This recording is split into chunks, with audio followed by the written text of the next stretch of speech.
এই কাহিনী শুরু হয় আনুমানিক 30 থেকে 35 বছর আগে। বাংলাদেশের যে কোনো এক বিভাগের যে কোনো এক গ্রামে জন্ম নেয় এক মহিয়সী নারী, যার মায়াবী হাসিতে পুরো বাংলাদেশ ফিদা।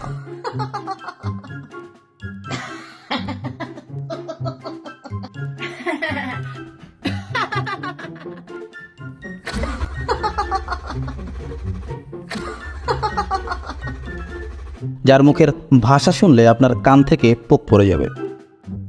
ডিয়ার খানকির পোলা শুয়োরের বাচ্চা বাংলাদেশ, যিনি তার শরীরের খুবই গুরুত্বপূর্ণ একটি অঙ্গ পুরুষের জন্য দান করে দিয়েছেন।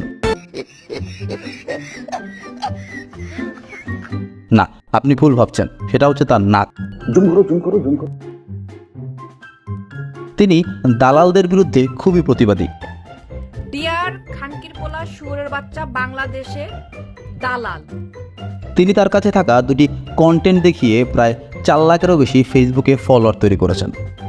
আজকের ভিডিওতে আমরা পরিচিত হব এমনই এক ইনফ্লুয়েন্সারের সাথে, যার নাম আসলে মুখে নেবার ক্ষমতা আমার নেই, কারণ তার নাম যদি মুখে নেই তাহলে তাকে অপমান করা হবে।